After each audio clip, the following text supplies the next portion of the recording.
এবার ধরা খেল হাসিনার যাবতীয় অপকর্মের সমর্থনকারী মদখোর, নারী লিপসু ও দুর্নীতিবাজ রাষ্ট্রপতি আব্দুল হামিদ। হারুন ওর গাড়িতে করে মেয়ে সাপ্লাই দিয়ে আসতো বঙ্গভবনে। তুমি এর আগে জানাল আজিজের ভাইদেরকে ক্ষমা করে দিছো। তুমি এর আগে 21 জন খুনিকে তুমি একসাথে ক্ষমা করে দিছো। এবং সর্বশেষ জানাবো আজম পলক পরিবারের 136 ব্যাংক হিসাব, হাজার কোটির অস্বাভাবিক লেনদেন। এতক্ষণ শুনছিলেন সংবাদ শিরোনাম, এখন থাকছে বিস্তারিত। মদখোর, নারী লিপসু, দুর্নীতিবাজ রাষ্ট্রপতি আব্দুল হামিদের অজানা অধ্যায়। 2013 সালের 20 এপ্রিল আব্দুল হামিদ বাংলাদেশের 20তম রাষ্ট্রপতি হিসেবে নির্বাচিত হন। সে সময় রাষ্ট্রপতি জিল্লুর রহমানের অসুস্থতার কারণে তার মৃত্যুর 6 দিন পূর্বেই 14 মার্চ 2013 তারিখে তিনি বাংলাদেশের ভারপ্রাপ্ত রাষ্ট্রপতি হিসেবে আসীন ছিলেন। 2018 সালের 24 এপ্রিল দ্বিতীয় মেয়াদে রাষ্ট্রপতি হিসেবে তিনি শপথ গ্রহণ করেন।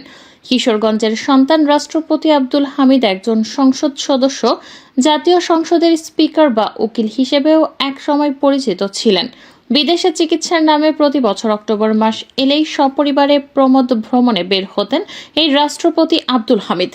গত 3 বছর একটানা অক্টোবর মাসকে তিনি বেছে নিয়েছেন বিদেশ চিকিৎসার নাম করে ভ্রমণের জন্য। স্বাস্থ্য পরীক্ষা ও চোখের চিকিৎসার কারণ দেখিয়ে 2020 সালের অক্টোবর মাসে সংযুক্ত আরব আমিরাতের দুবাই গিয়েছিলেন রাষ্ট্রপতি আব্দুল হামিদ। ওই সফরে তার সাথে ছিলেন তার স্ত্রী রাশিদা খানম। এরপর 2021 সালের অক্টোবর মাসে চিকিৎসার জন্য ইংল্যান্ড ও জার্মানি ভ্রমণ করেছিলেন রাষ্ট্রপতি আব্দুল হামিদ। 12 দিনের ব্যয়বহুল ওই সফরেও তার সাথে তার পরিবারের একাধিক সদস্য গিয়েছিলেন। এভাবে চিকিৎসার নাম করে বিদেশে শত শত কোটি টাকা খরচ করেছেন বটতলার উকিল খ্যাত আব্দুল হামিদ। অথচ এই আওয়ামী দালাল রাষ্ট্রপতির কাছে বেগম খালেদা জিয়ার চিকিৎসার জন্য মুক্তি চেয়ে বিএনপির আইনজীবীদের পক্ষ থেকে এক আবেদন পাঠানো হয়েছিল। রাষ্ট্রপতির ক্ষমতা বলে মানবিকতার দৃষ্টান্তে সৃষ্টি করে আব্দুল হামিদ চাইলেই বেগম খালেদা জিয়াকে উন্নত চিকিৎসার জন্য বিদেশে পাঠানোর সেই আবেদন গ্রহণ করতে পারতেন। অথচ আওয়ামী লীগের প্রতিহিংসার রাজনীতির সাথে একাত্মতা ঘোষণা করে এই অমানবিক রাষ্ট্রপতি খালেদা জিয়াকে বিদেশে চিকিৎসার আবেদনে কোনো সাড়া দেননি। অথচ শীর্ষ সন্ত্রাসী জোসেফকে ক্ষমা করে তাকে বিদেশে পালিয়ে যেতে সহায়তা করেন কুখ্যাত এই রাষ্ট্রপতি। সাবেক সেনাপ্রধান জেনারেল আজিজ আহমেদের সন্ত্রাসী ভাই জোসেফকে 2018 সালের রাতের ভোটের নির্বাচনের আগে পরিকল্পনা অনুযায়ী ক্ষমা করে দেন আব্দুল হামিদ। জানা যায়, জোসেফকে মুক্ত করে দেওয়ার বিনিময়ে আজিজ আহমেদ 2018 সালের রাতের ভোটের নির্বাচন বাস্তবায়নে মেরুদণ্ডহীন সেনাবাহিনীর পক্ষ থেকে আওয়ামী লীগকে সব ধরনের সহযোগিতা করেন।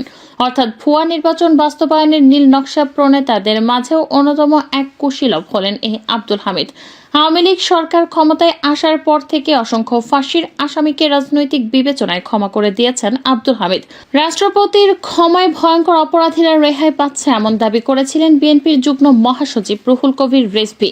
রেজভীর এ দাবি শতভাগ সত্য, তার প্রমাণ দেন যুবলীগ নেতা আসলাম ফকির। রাষ্ট্রপতির ক্ষমা পেয়ে মাদারীপুরের খুনের আসামি যুবলীগ নেতা আসলাম ফকির জেল থেকে বেরিয়ে আবারও খুন করেছেন। শিল্পী মমতাজ বেগমকে তার ব্যক্তিগত প্রয়োজনে মহিলা কোঠায় এমপি হিসেবে মনোনয়ন দেওয়ার জন্য সুপারিশ করেছিলেন এই চরিত্রহীন রাষ্ট্রপতি আব্দুল হামিদ। এই আব্দুল হামিদের অনুরোধেই মূলত মমতাজকে এমপি বানানো হয়েছিল। ঘন ঘন স্বামী পরিবর্তন করায় মমতাজের সাথে হামিদের কিসের সম্পর্ক সেটা বেশ সহজেই অনুমেয়। হামিদ যখন থেকে জাতীয় সংসদের স্পিকার তখন থেকেই তিনি ইডেন কলেজ, ঢাকা ইউনিভার্সিটি ও বিভিন্ন মেডিকেল কলেজে পড়াশোনা করা তরুণীদের সাথে শারীরিক সম্পর্ক করে আসতো। বিপদগামী এই মেয়েগুলোকে সংগ্রহ করে হামিদের কাছে পৌঁছে দিত সাবেক ডিবি পুলিশের প্রধান কুখ্যাত হারুন। উল্লেখ্য, সাথে রাষ্ট্রপতি আব্দুল হামিদ এবং সাবেক ডিবি পুলিশের প্রধান হারুনের দেশের বাড়ি একই জেলায়, অর্থাৎ কিশোরগঞ্জে। শুধু তরুণী নয়, বরং এই হারুন বিদেশি 555 সিগারেট ও ফ্যাট 69 নামের মদের বোতল কিনে নিয়ে আব্দুল হামিদকে ডেলিভারি করত। এই রাষ্ট্রপতির নামে কোটি কোটি টাকা খরচ করে কিশোরগঞ্জে প্রেসিডেন্ট রিসোর্ট নামের একটি বিলাসবহুল রিসোর্ট গড়ে তোলেন কুখ্যাত পুলিশ কর্মকর্তা হারুনুর রশিদ। এই রিসোর্টটি থেকে যা আয় হয় তা হারুন এবং হামিদ ভাগাভাগি করে নিতেন। যাবতীয় অপকর্মের সমর্থনকারী আব্দুল হামিদকে তার বিশ্বস্ততার পুরস্কার দিয়েছেন শেখ হাসিনা। তাকে তিনি বটতলার উকিল থেকে স্পিকার ও রাষ্ট্রপতি বানিয়েছেন। শুধু তাই নয়, হামিদের ছেলে রেজওয়ান আহমেদ তৌফিককে কিশোরগঞ্জ 4 আসন থেকে আওয়ামী লীগের পক্ষে বিনা ভোটের এমপিও বানিয়েছেন তিনি। আব্দুল হামিদ ক্ষমতার অপব্যবহার করে তার পরিবারের সদস্যদের অনৈতিকভাবে নানা সুযোগ সুবিধা দিয়েছিল। এ নিয়ে একটি জাতীয় দৈনিকের সংবাদের শিরোনাম করা হয় হাওরে হামিদ পরিবারের রাজত্ব। এই সংবাদটি থেকে জানা যায় আব্দুল হামিদের নাম ভাঙিয়ে তার পরিবারের এক সদস্য রীতিমতো হাওর অঞ্চলের দানবে পরিণত হয়েছিল। সাধারণ মধ্যবিত্ত পরিবারের সদস্য হয়েও তারা প্রত্যেকেই 2 হাতে টাকা কামিয়ে রাতারাতি বনে যায় কোটিপতি। কখনো সাবেক রাষ্ট্রপতির ভাই ভাতিজা মামা চাচা, কখনো বা লতায় পাতায় আত্মীয় পরিচয় দেয়া এক একজন স্বজন স্থানীয় মানুষের জমিজমা দখল, লুটপাট, দুর্নীতি আর সব সরকারি বেসরকারি প্রতিষ্ঠানের একচ্ছত্র নিয়ন্ত্রণ নিতে অপ্রতিরোধ্য লাঠিয়ালে পরিণত হন।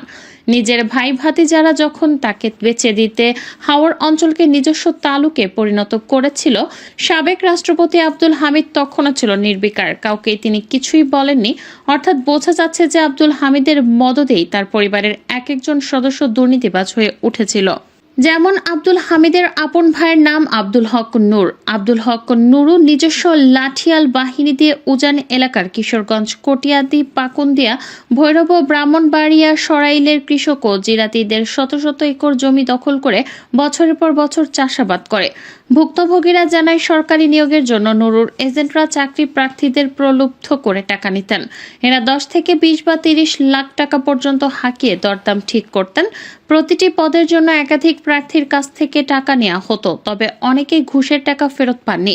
এই আব্দুল হামিদ তার রাষ্ট্রপতির ক্ষমতা কাজে লাগিয়ে মিঠামইন সদর ইউনিয়নের চেয়ারম্যান বানিয়ে দিয়েছিলেন তার ভাতিজা শরীফ কামালকে। এই শরীফ কামাল উপজেলা পরিষদের রাস্তা দখল করে 5 তলা ভবন নির্মাণ করেছিলেন। হেলিপ্যাড এলাকায় মার্কেট, হাসপাতাল রোডে হোটেল ও বেড়িবাঁধে হাওর রিসোর্ট নির্মাণ করেছেন। শরীফের ভাই হানিফ কামালেরও ভাটি বাংলা নামে রেস্টুরেন্ট রয়েছে। 3 উপজেলা প্রকৌশলী অফিসার প্রাথমিক বিদ্যালয় ভবনের নির্মাণ কাজের একক নিয়ন্ত্রণ ছিল এই শরীফের হাতেই। তাছাড়া আব্দুল হামিদ তার ক্ষমতার অপব্যবহার করে মিঠামইন উপজেলা পরিষদের চেয়ারম্যান বানিয়ে দিয়েছেন নিজের বোন আসি আলমকে। এই আসি আলমও দুর্নীতির মাধ্যমে শত শত কোটি টাকা কামিয়ে নিয়েছিলেন। হাসিনা পলায়নের সাথে সাথেই কিশোরগঞ্জের সাবেক রাষ্ট্রপতি আব্দুল হামিদের বাসভবনে হামলা, ভাঙচুর ও অগ্নিসংযোগের ঘটনা ঘটেছিল। উত্তেজিত জনতা বাসভবনের প্রধান ফটক ভেঙে ভেতরে ব্যাপক ভাঙচুর চালায়। এ সময় বাসার মালামাল বাইরে এনে আগুন ধরিয়ে দেওয়া হয়। তবে প্রশ্ন হলো, আব্দুল হামিদ বর্তমানে কোথায় আছেন এবং তাকে কি দেশ থেকে সেফ এক্সিট দেওয়া হচ্ছে কিনা? যদি দেওয়া হয়ে থাকে তবে সেটা নিশ্চয়ই অত্যন্ত দুঃখজনক একটি ব্যাপার। আমরা চাই এই আব্দুল হামিদ যেখানেই থাকুক না কেন তাকে যেন ধরা হয়, তাকে যেন গ্রেফতার করা হয় এবং তার যে অপরাধগুলো সেই অপরাধগুলোর যেন শাস্তি নিশ্চিত করা হয়।